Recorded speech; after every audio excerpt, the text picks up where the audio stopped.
Good morning, friends. Nice to see you. Let me just fiddle with my screen a little bit. Make things bigger. Yeah, there we go.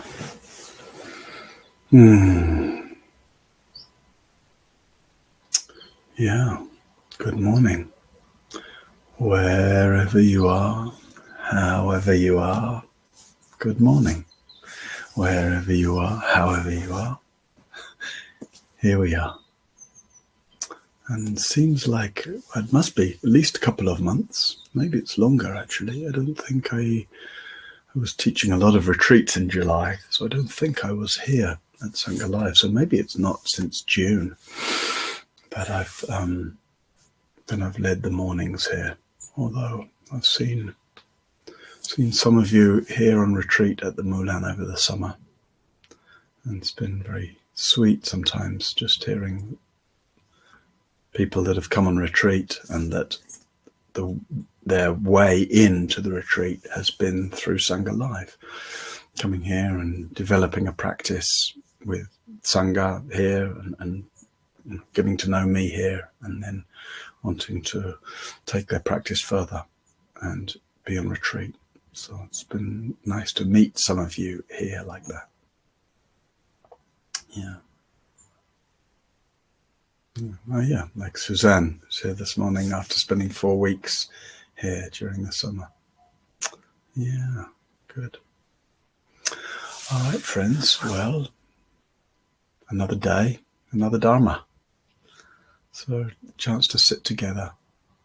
And just a few reflections before we begin. And if you're here for the first time, I'll generally speak for 5 or 10 minutes, offering a few reflections, and then we'll sit together for about 30 minutes. I'll give a little bit of guidance, but also plenty of just quiet time to settle into the sitting.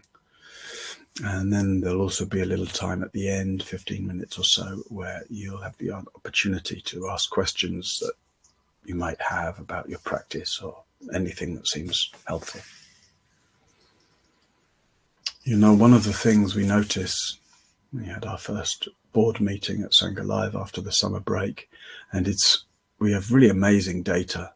Amy Jacob, the CEO of Sangha Live, is extremely skilled technically, and she produces these amazing data sets so we can track what's happening with attendance and with numbers and with money and with all kinds of other things. It's really sophisticated and impressive. And one of the things we can see is that the attendance statistics for each week of Sangha Live.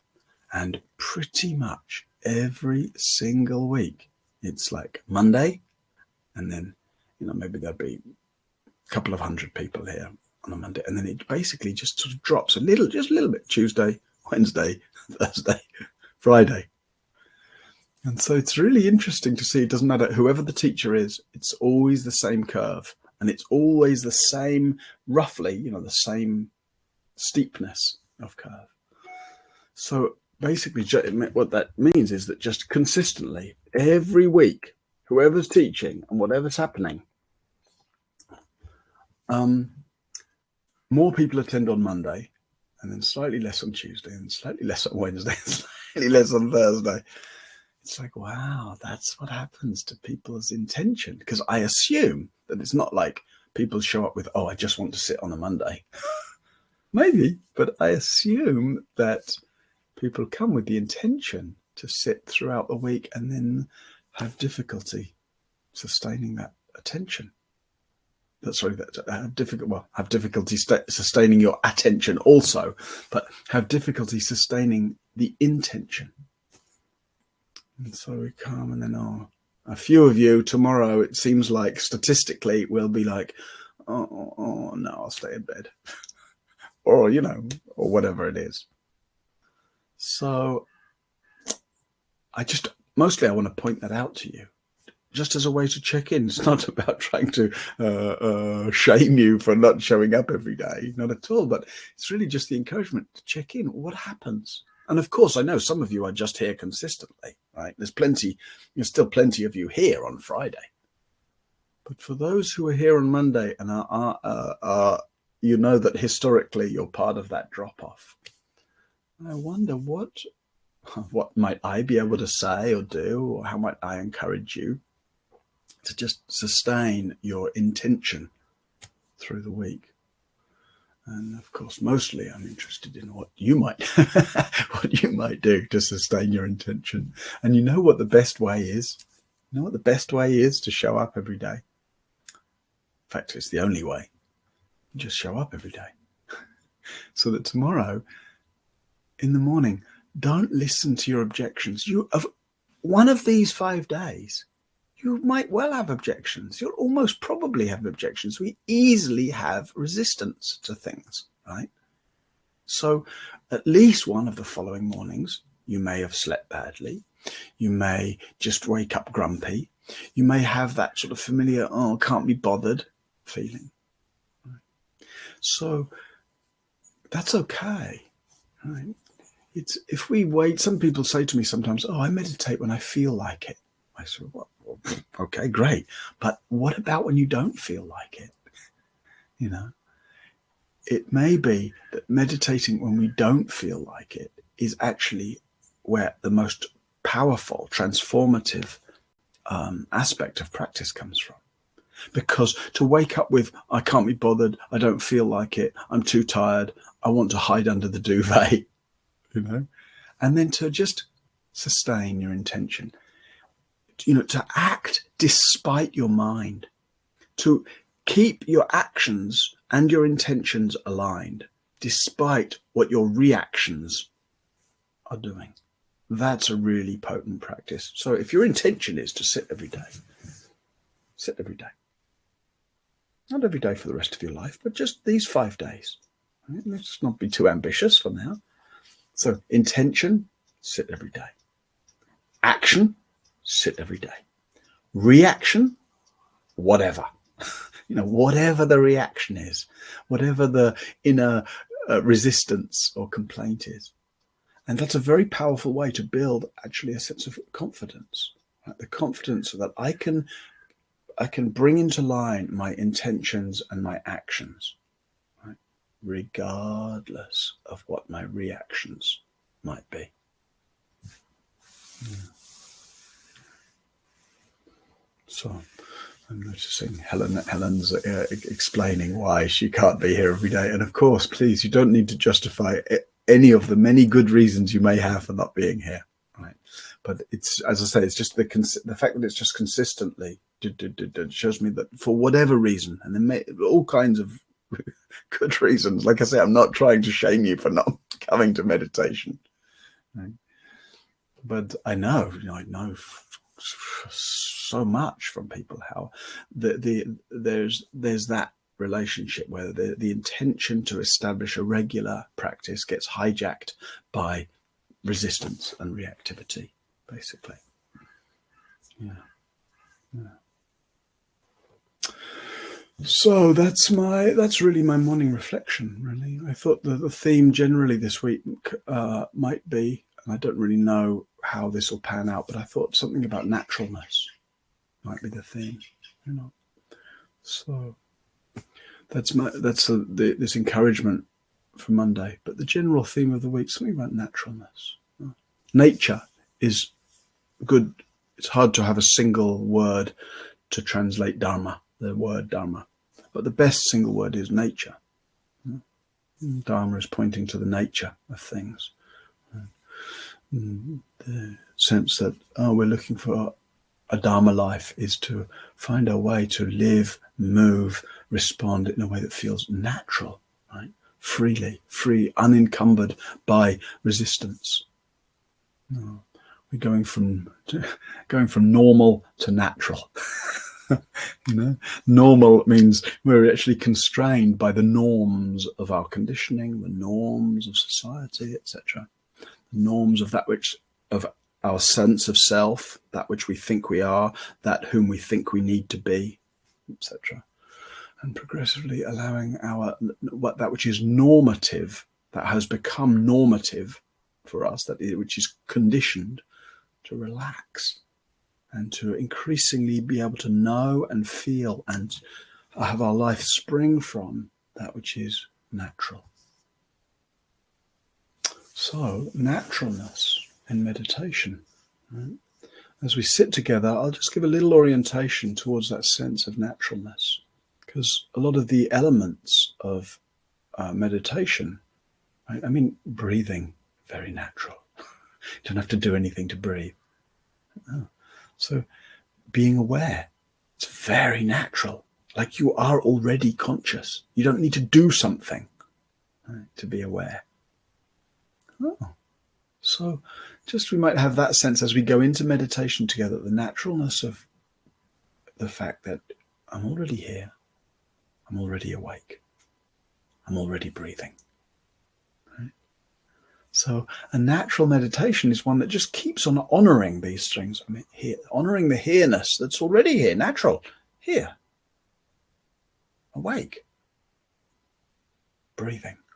And to just keep coming inside and letting these three things come together, letting the here-ness that is the context of every moment, letting the awakeness that is the nature of your mind, our mind, and letting the breathing that's already flowing through every moment of experience, letting these three things sort of come together and blend and settle, so that our meditation is increasingly illuminated by here-ness, by awakeness, by this tide of experience.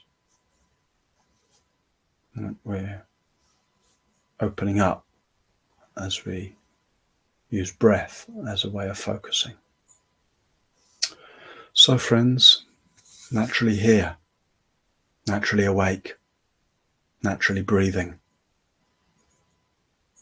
It's like this that we meditate together.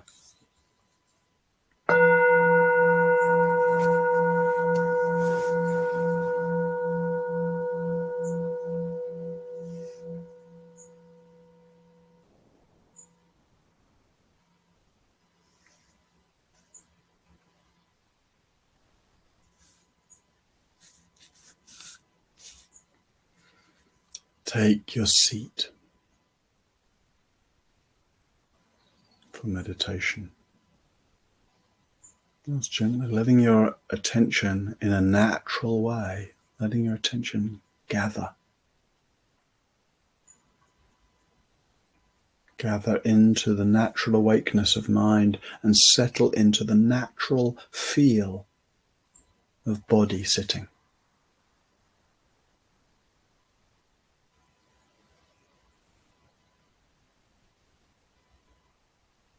Body breathing.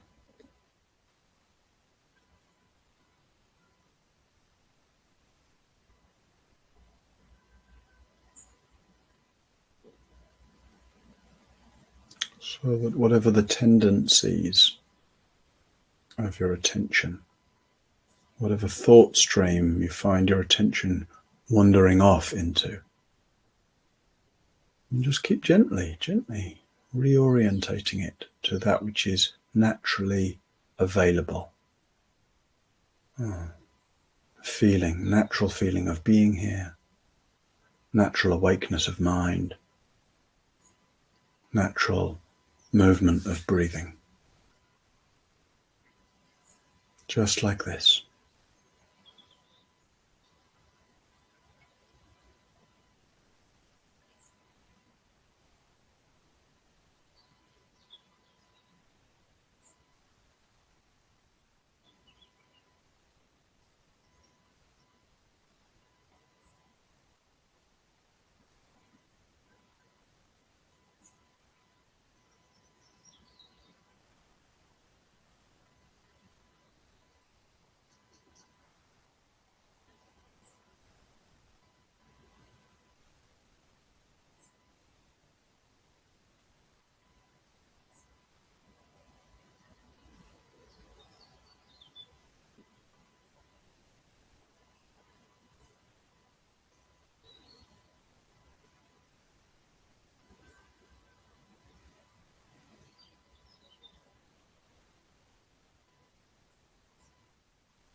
Naturally here, letting yourself rest into this sitting body, relaxing your muscles, dropping into your seat, trusting your body.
Naturally breathing.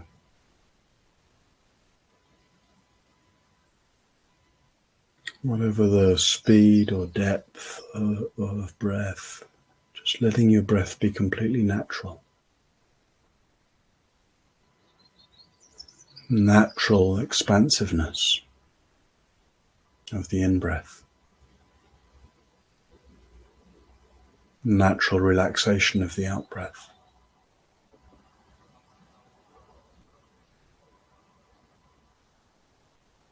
Naturalness of that pause,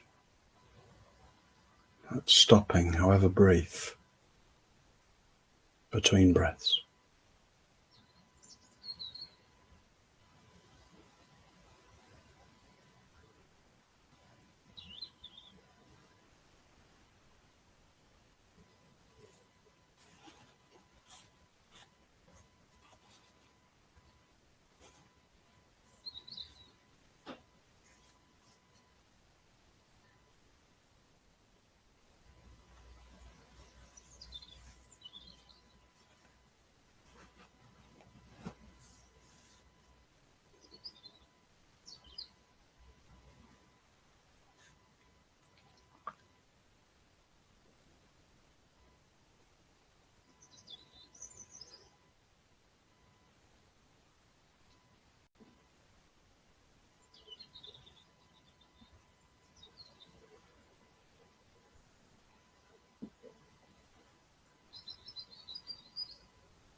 naturally awake.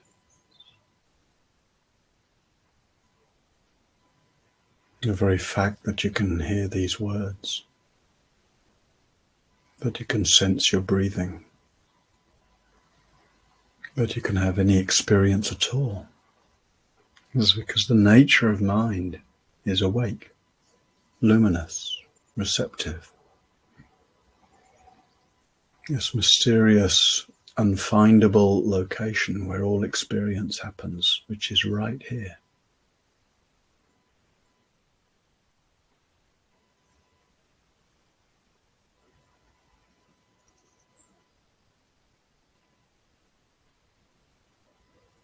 It's like this then that a practice can deepen naturally.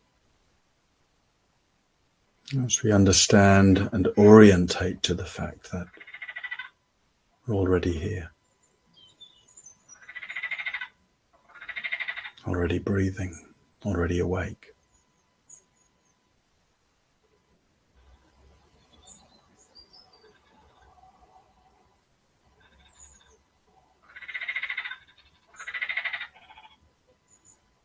Just like this.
When you notice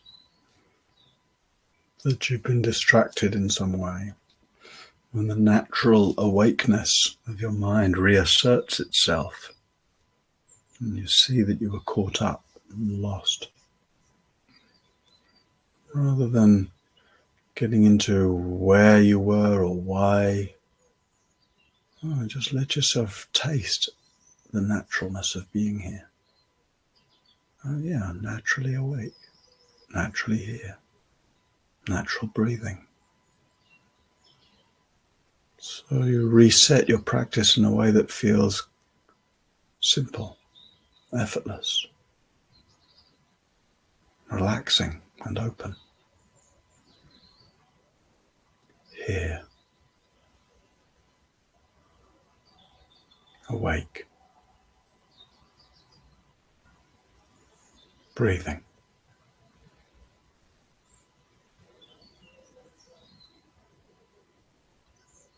And as you settle your attention in this way, let everything else also be natural. Just in the background, natural bodily sensations, naturalness of passing sounds, natural flickering of mind and thinking.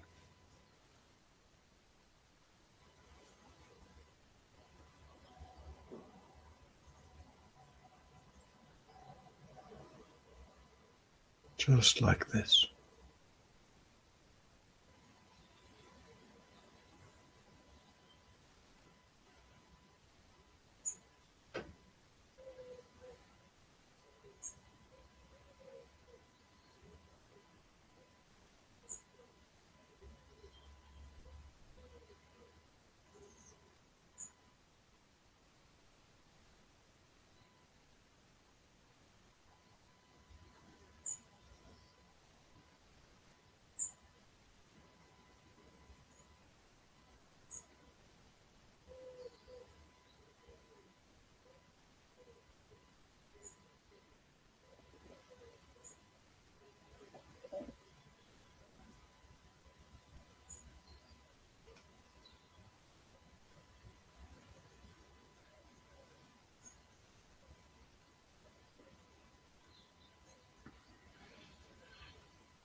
If there's some discomfort, some discomfort physically, it's also natural.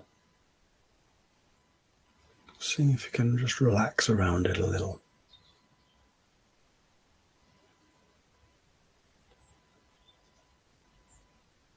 No need to constrict, tense, or resist.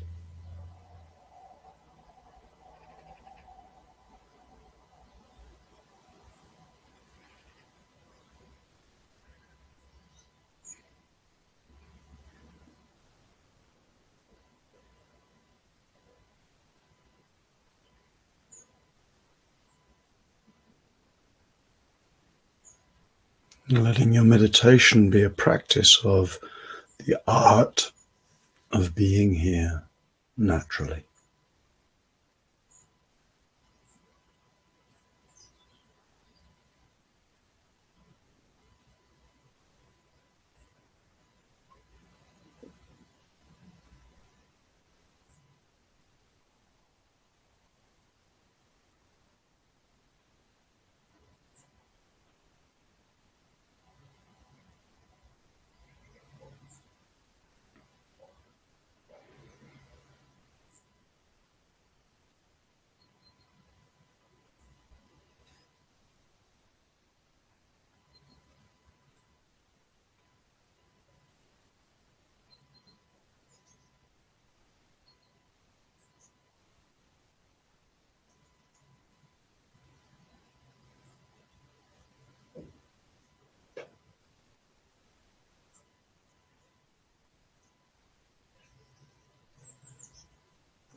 To sense naturalness is to relax.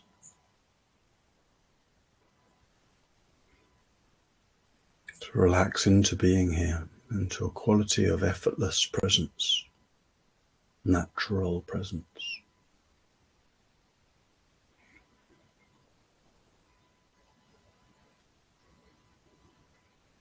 Allowing us to dissolve our striving and resisting.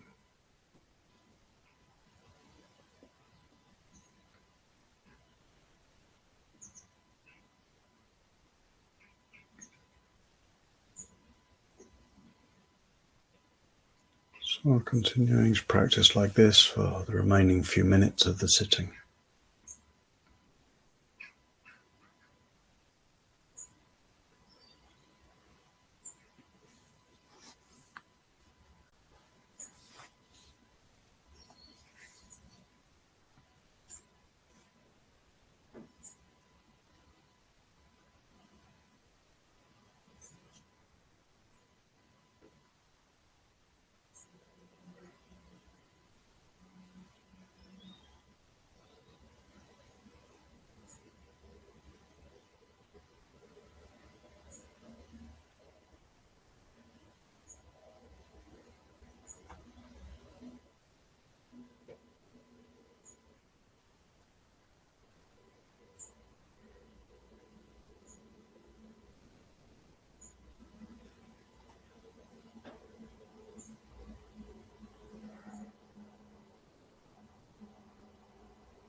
May we more fully recognize the naturalness of being human. May we more fully see the nature of our own mind and of everything. May we more fully taste a natural ease and freeness of being.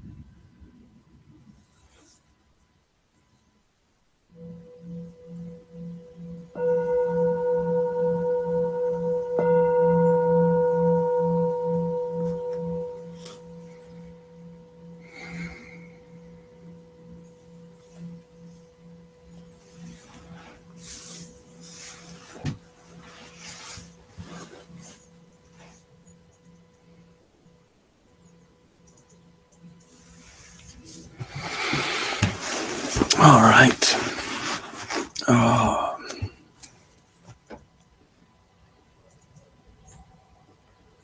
Nice to sit with you. Can feel the morning on here, the morning coming to life a little bit outside my door. Very brief appearance by the frogs this morning that you may have heard. Just singing along there for a few moments. So, friends, little time for questions you might have. Before that, just to remind you that we're back, Sangha Live, after summer break. And, not all of the, maybe some of you, if you're regular here, you might have been missing the presence of the support of Sangha Live through the summer. And it's just a reminder that actually it takes a lot to make all of this happen. Which basically a lot of work, a lot of skill, a lot of time, quite a lot of people between all the different elements that go into running a fairly simple organization in some ways, but it's complex enough that it's putting on free, live, interactive teachings pretty much every day now of every month. I think there are only 2 days a month where there isn't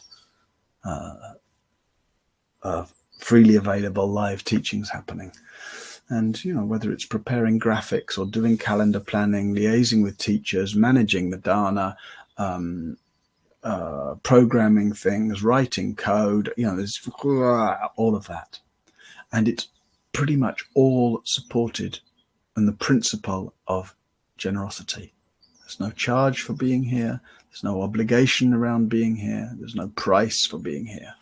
There's that sense in the tradition, oh, teachings are priceless, practice is priceless, community is priceless. So rather than putting a price on it, just relying on goodness of heart and mutual support, mutual generosity. So we try to support you as much as we can with all of these offerings. And in return, we ask you, hey, please support us as much as you can. And so, you know, Dana is the way to do that. There's a Dana link in the email that you would have got to tell you about this session. That Dana link has just magically appeared in the chat box there as well. George has put it in there.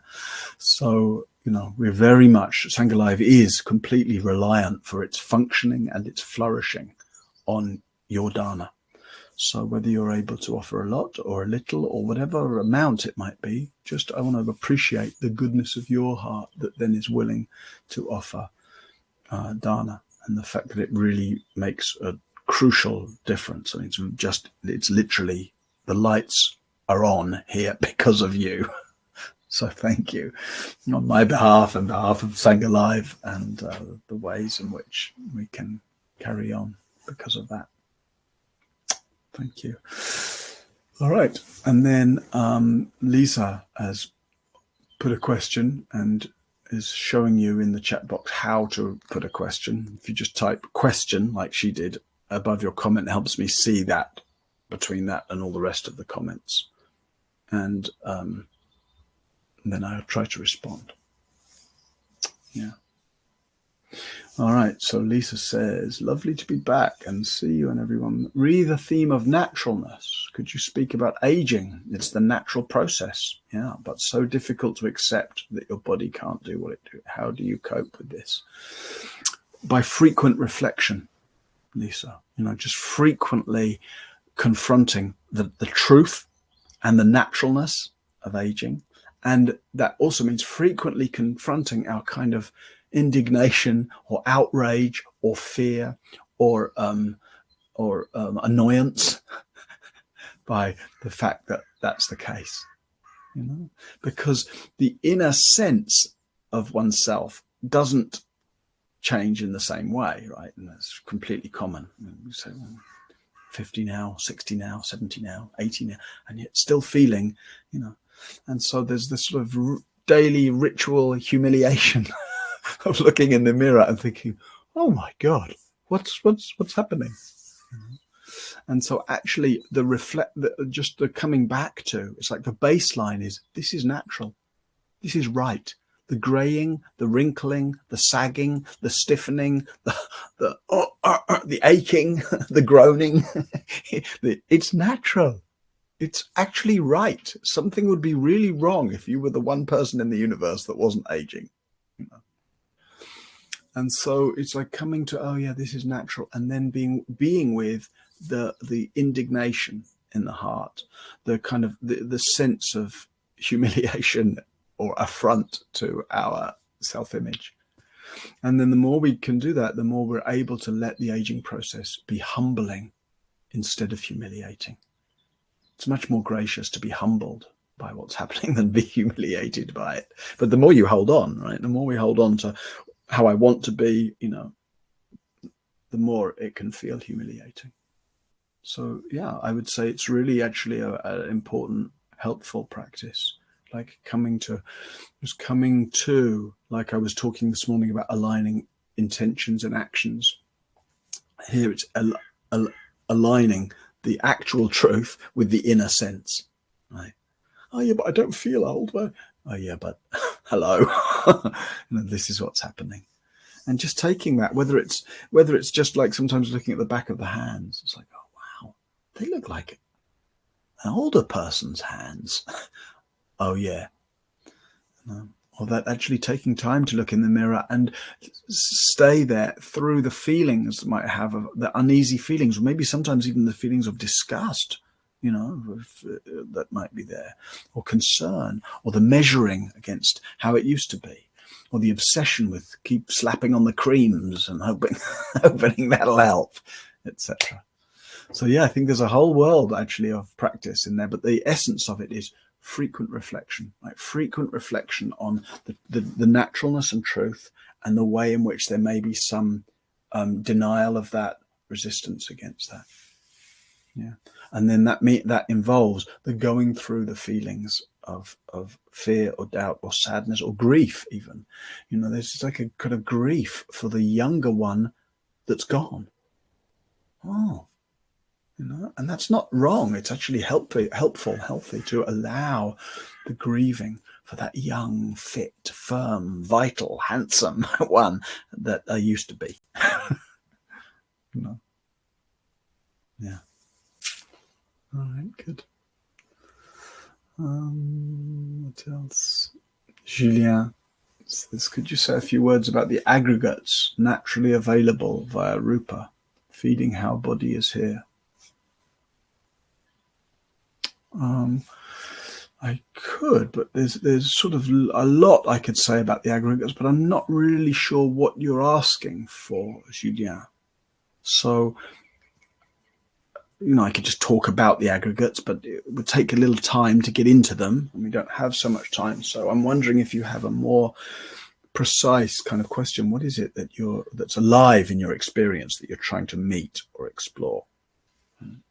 So while you're thinking about that, I can say just a few things, but that's one of the powerful ways, and maybe we'll do that one day this week. Yeah, well, one day this week we'll make the aggregates, the composites, the khandas, the focus of one of these days as a way of contemplating naturalness. Right? But and the elements as well. We'll look at those are two powerful ways. You just body's natural, elemental. And then the fact, human experience, Buddha describes what's the difference between the experience of an awakened one and an unawakened one. Well, unawakened one, the experience is that of the khandas, the aggregates, affected by clinging, right? Clinging them to them as I, me, and my. And the experience of the awakened one is the khandas unaffected by clinging. Natural process, naturalness of body, including its aging. Naturalness of the different sensations and qualities, pleasure and pain, and that which is sweet and enjoyable, that which is uncomfortable, unpleasant. And then the naturalness of perceptions, the way not just seeing happens, but then the way that we make sense of what we're seeing. And then the naturalness of our habit energies and the constructs and concepts, right? And the way the storytelling that we do, natural, and then the naturalness of consciousness, the naturalness that there's this knowing element at the heart of all experience. So those are the 5 khandas, and as I say, we'll go into them a little bit more one other day.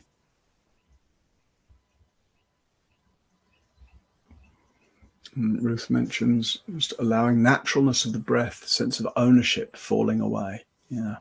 Relieving, restful. Yeah.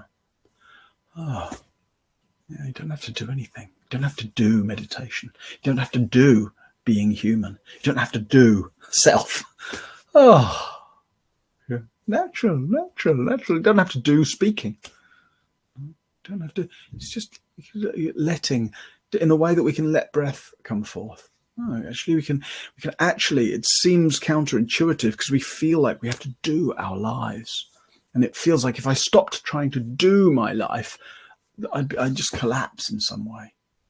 But actually, to really stop doing our lives, relief, restfulness, and the feeling of being carried by naturalness, that our activities are natural, that our speech is natural, that our thinking can become natural, that our intuition is natural, that our impulse, everything's like, receiving the naturalness of our life, trusting the naturalness of our life, expressing the naturalness of our life. Yeah. Yeah.